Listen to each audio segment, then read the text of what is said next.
Welcome back to Storytime with Dave Booker. Appreciate you stopping by.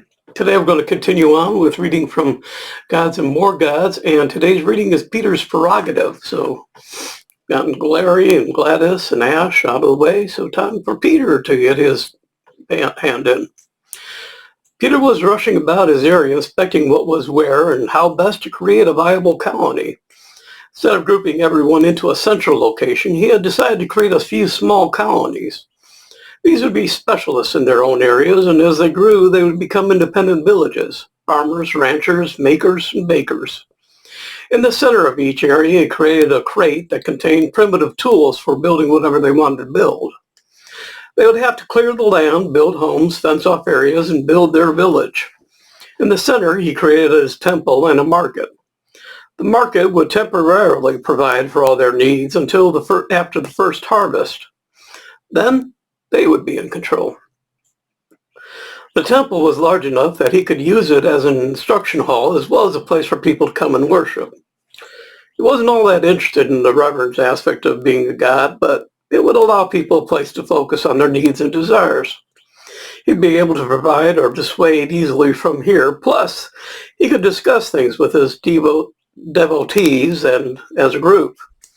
Eventually, he planned on appointing leaders in each section, and then he could just communicate through them, sort of like using the prophets of olden days. As the group grew, eventually they could build their own worship centers. Sitting in his temple office, he prepared a set of rules for his followers. He wanted something like the Ten Commandments, but a bit more practical. Finalizing his list, he tacked it up prominently at each village and then took a final walk around.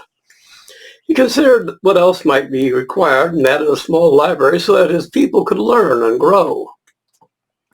The books he chose with care to give a rudiment,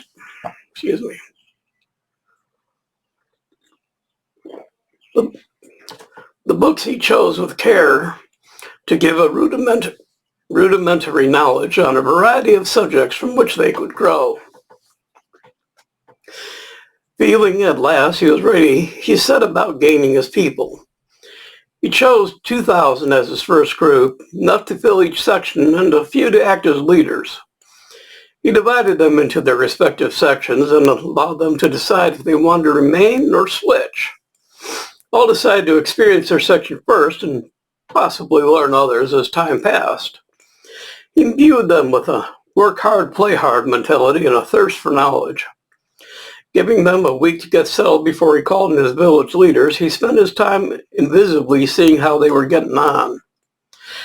Everyone seemed to be settling in nicely, so he called in his leaders for an impromptu meeting. In the meeting room, he set out a spread of food not available but highly desirable. He learned as a manager in his past life that if you want people to attend a meeting, you better feed them. Seated around a small conference table, he brought out a tablet and explained the first step in the evolution of the villages. He outlined the progress he expected and what they could expect as punishment if they failed in their duty. He also explained the benefits they could expect for meeting and exceeding his expectations. The benefits were so generous for the leaders and their people that they had a high motivation to succeed. Returning with a list of what they had to do, they sat about and informing and explaining to the people where they stood, where they needed to get to, and by when. If problems arose, they should come first to their leader, and if they couldn't find a solution, the leaders would take the matter up with their god.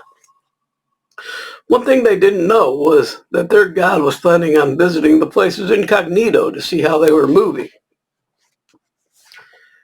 I'm going to need some more tea. It took a month for things to settle down and begin progressing. His first tour of inspection was to the food tool makers.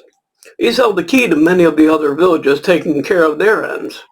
They created farming tools and, as the most necessary, then began to create tools for the builders. With a library of the most basic tools at their disposal, they were capable of creating anything and by working together, began to innovate improvements based on what people needed. Farmers carefully watched over their crops and even created scarecrows to keep the birds at bay. They had discovered that flapping their arms at the birds scared them, so they created a mouse that flapped its arms, and here also things were going well. The one group he wasn't sure about was his scientists. Their task was to wander around and come up with improvements. Well, they wandered around and talked to people, but nobody seemed to be creating anything. Dionysus had also been wandering around. He also noticed that the scientists were not providing the support Peter expected. They had an air of superiority that Dionysus found irritating. He seemed to see themselves as not part of the team, but above it. He decided to disguise himself as a farmer and ask for a way to bring water to this field easier. Near the farming community, there was a river higher on the hill that turned into a waterfall. Bamboo was growing and certainly wide enough to be cut into troughs and an aqueduct created from it.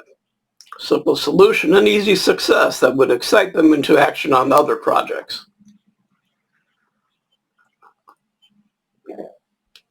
He approached the meeting quarters for the scientists. Peering in the door, he noticed that they were all busy with pads and papers.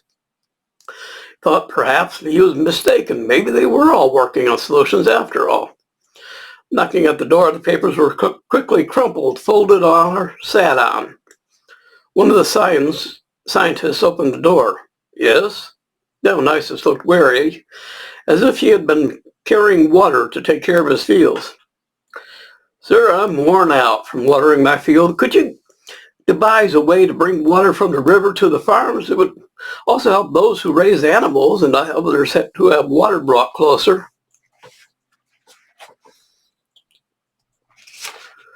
He looked at the tall figure who had a superior smirk forming on his lips. Well, we're busy right now with other projects, so it may be a while before we can get to this. I don't see that there's any great hurry. You've done well so far. Just keep doing what you're doing and just wait a little longer. Dionysus protested that he was tired, and so were the other farmers as the door closed in his face. You know, one thing you shouldn't do to a god is pretend that you are so far above them that you don't even have to listen to what they're saying. True, he had been there in disguise, and they wouldn't know him even if he wasn't. He made himself into spirit form and entered their quarters, rising above the table to see what they were working on. To his surprise, they were playing tic-tac-toe, drawing lewd pictures, and worse. Laughing and having a grand time, they were enjoying the status afforded to their position without providing the services they were required of them. Dionysus froze them, and physician brought Peter to him. Peter was confused to see a farmer barely visible hovering in the air while he was suddenly floating next to him. Pointing down, Dionysus showed Peter what his illustrious scientists were doing. Peter rarely lost his temper, but he lost it this time. Dionysus unfroze the scientists. They recovered mid-laugh to find their god hovering above them with the farmer at his side. Peter made the papers burst into flames. He waved his arms and the roof exploded upwards and the walls burst out. Dionysus vanished and repaired farther away to watch the show.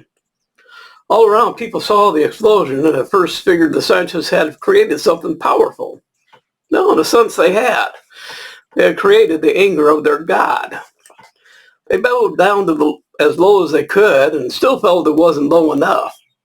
Peter's voice roared out so loud that it shook the hills. You think yourself above the others, but you are not. All jobs are given the same respect. They all work towards the common good. You're no better than any others of my people and have shown yourself to be lower than all of them. I give you this task to redeem yourselves. You will complete at least 10 tasks before the end of the month.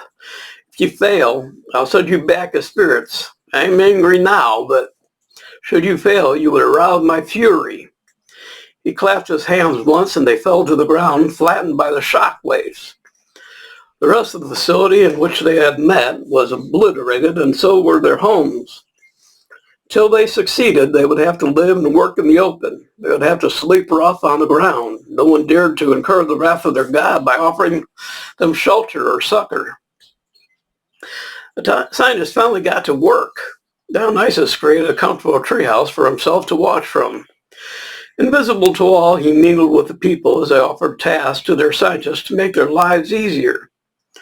The bamboo water aqueduct came first, and the farmers and ranchers rejoiced. Carrying water from the lake was a time-consuming and exhausting process.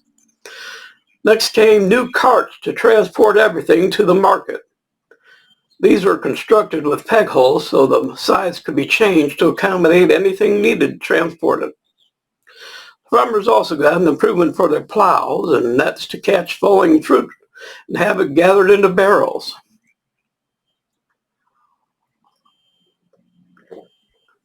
Before the month was out, they had completed more than the 10 tasking Peter had ordered from them. Peter rebuilt their homes and lodge, added shelves and more tools for the creation of models to work from. The village was now more productive, and Peter had high hopes of keeping on schedule. Soon things should be running smoothly, though he would take a break and spend some time with the other guys in their mountaintop home discussing progress and having some fun. Okay, the next chapter is Gary's Glen. Let's see what we got. How many pages? These are all pretty short, quick run-throughs. So I'm going to pause here, and we will be doing another reading in another 3 days or so. So I look forward to seeing you then. I don't know what the problem is today. Some must be in the air. So that's it for today. I appreciate you being here. I appreciate you stopping by and visiting with me and listening in. And I'm working on a new book with a new superhero. Kind of a combination of, I don't know, sort of comedy and kind of the shadow type story. So maybe when I get halfway through this, I'll throw in one of those, the first chapter, and let you see what it's like and see how you think about it. So that's it for today. I look forward to seeing you again. Be good and be good to yourself. Bye-bye.